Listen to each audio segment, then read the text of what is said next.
Nou ja, ek wil 'n reeks doen oor wat ons kan verwag wanneer daar 'n Doornbos-regering in plek kom.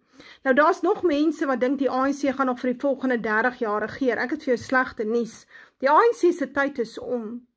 Hierdie betrokkenheid van die FSA by Suid-Afrika het alles te doen met 'n regime change. Hulle wil 'n ander regering hier in plek sit.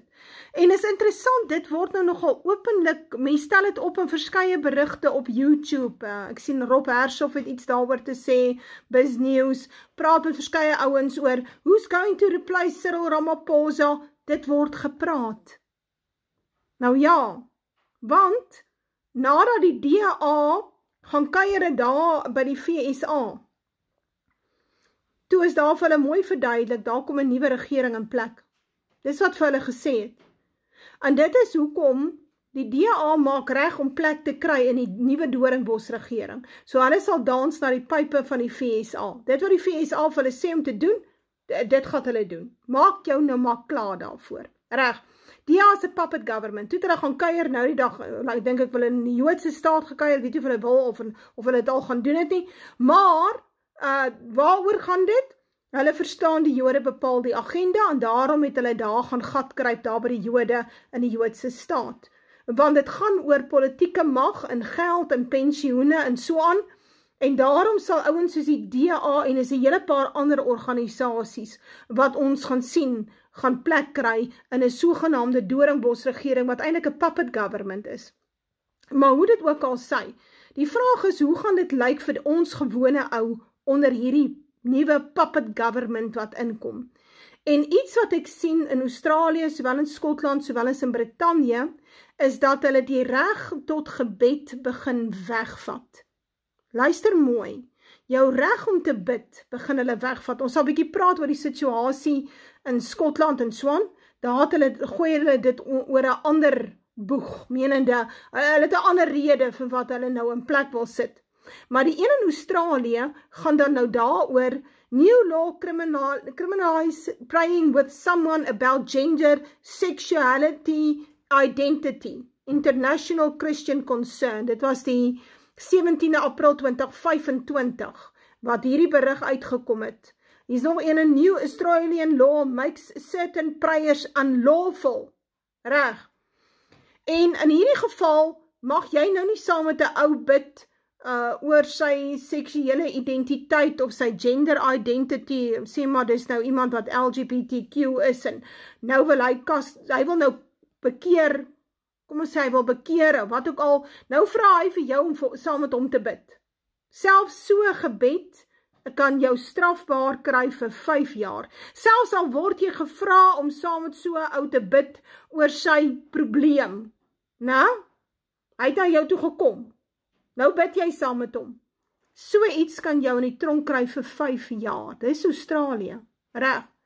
Nou wat gaan hier aan? Mense sal sê, ja, maar los hulle nou, as die ou nou LGBTQ is, en los hom, hoekom sal ons nou sukkel met 'n ou se gender identity, en so aan. Dis alles kommunistiese terme wat hulle ingevoer het, Joods kommunistiese terme. Maar dit gaan hier oor, hulle soek 'n rede om gebed te begin verbied.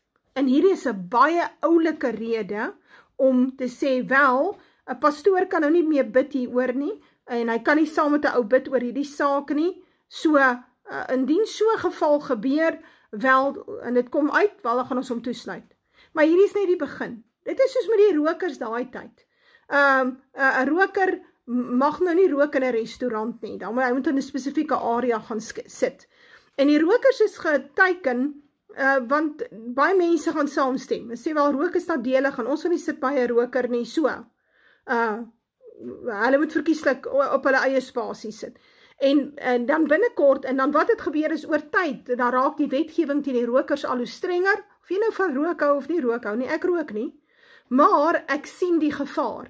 So, daai ou wat rook, sy vryheid om te kan rook, word weggevat, hy mag naderhand nie rook in sy eie huis of in sy eie voertuig nie, maar daai wette teen rokers het 20 jaar terug ingekom. Dieselfde met hierdie. So ons het wette teen gebed. Reg, binnekort sal dit wette wees teen mag nie Bybel lees nie. Mag sekere dinge nie aanspreek nie. Mag nie praat oor LGBTQ en hoe voel die Bybel daaroor nie. Baie binnekort sal hulle 'n kerk sal moet registreer, en hy sal preek wat die regering hom sê om te preek. Dit sal niks te doen hê met die Bybel nie. En dit is waarin ons op pad is. So hierdie hele idee van ons begin gebed, ons gaan jou vryheid van geloof, jou vryheid van geloofsuitdrukking, godsdienstvryheid, ons gaan dit begin beperk, deur vir jou te sê, jy kan nou nie bid saam met 'n gay persoon, of vir 'n gay persoon nie. Dis 'n probleem. Nou dit is hoe hulle hom doen in Australië. Australië is 'n kolonie van Brittanje. Ou koning Charles, ek kan verskriklike lelike goed sê van hom, maar ek sal my beheer. Ou Charlie wat daai kant is, daai ou daar, hy beheer nie die land nie. So moet ons onder geen indruk verkeer dat die koningshuis daar het enigstens 'n sê nie.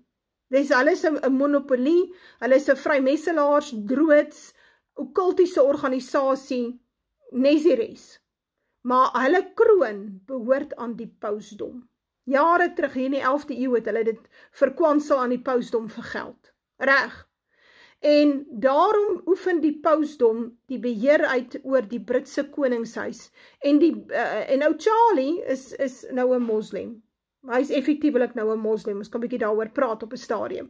En die hele pro-moslim agenda word tans gedryf in Brittanje. Maar goed, nou dit is Brittanje. Nou Australië, kolonie van Brittanje, so hulle moet ook begin om geloofsvryheid aan bande te lê. Hulle wil eintlik Christendom heeltemal ontsla raak, Christen gemeentes, alles te doen met die Bybel gaan hulle van die tafel afvee, want dit kom daar van die Britse koningshuis af, en die Commonwealth af, en dit kom van die pausdom af. Jy moet nou net verstaan waar is die wortel, van hierdie blik wurms. En dit loop dan nou uit op al hierdie wetgewing wat ons sien. Ons sal dit nou sien in Kanada, in Nieu-Seeland, en so. En wanneer die Britse regering Suid-Afrika oorneem, militêr, sal ons sien dat hulle hierdie wetgewings begin implementeer in Suid-Afrika. En hierdie hele ding van geloofsvryheid en preke, en ons kan gaan luister na 'n ou wat kan preek en so aan, dit gaan hulle van die tafel afvee. Daar's nuwe planne op die tafel, ek het dit nou die dag gesien, van een of daai organisasie wat te doen het met human rights en freedom of religion en so aan, wat eintlik maar 'n beheerorganisasie is om meer wette in te bring. Daardie organisasie wil nou weer 'n voorlegging doen aan die regering, wat sê, maar jy moet eintlik registreer voordat jy kan preek. Jy moet registreer voordat jy 'n kerk kan hê. So, as Deborah hier uit haar huis uit met jou praat op WhatsApp of op YouTube, moet ek eintlik registreer. Dis eintlik waarin hulle op pad is, want as jy geregistreer is, sal jy maak soos hulle sê, of hulle vat jou registrasie weg. En dan wil natuurlik al jou toegang hê tot jou bankrekening het en so aan. Nou ja, ons weet die kerke, dit gaan hier oor belastings en so aan, en die kerke kom weg met moord in terme van belastings, maar die kerk wat die meeste wegkom met moord wat betref belastings en bedrog op dit is die Katolieke kerk, maar nou ja, hulle sal hulle boeke word nooit oopgemaak nie. So dit gaan vir hulle oor belasbare inkomste, maar dit gaan meer oor die beperking op vryheid van spraak, en dan gaan ons besluit wat jy mag preek en wat jy nie mag preek nie. Jy gaan by ons moet registreer. En hierdie ding is 'n baie belangrike ding wat ons baie binnekort in Suid-Afrika sal sien in plek kom. Laat ek vir jou sê, net die mense wat onder mekaar praat, daar in die kampe, in die komende kampe, sal die waarheid hê. Die res wat sit in die kerke van vandag, wat agterbly in die stede, wat sit by SABC 1, 2 en 3, daai ouens, hulle sal absoluut die leen by jou keelgat afdruk, en die beast system. En is net die klein groepie wat onder mekaar praat, wat die waarheid het, wat op die ouene die waarheid sal hê. Die res sal agter die beast aanloop, reguit op pad hel toe. Hoor wat Deborah vir jou vandag sê.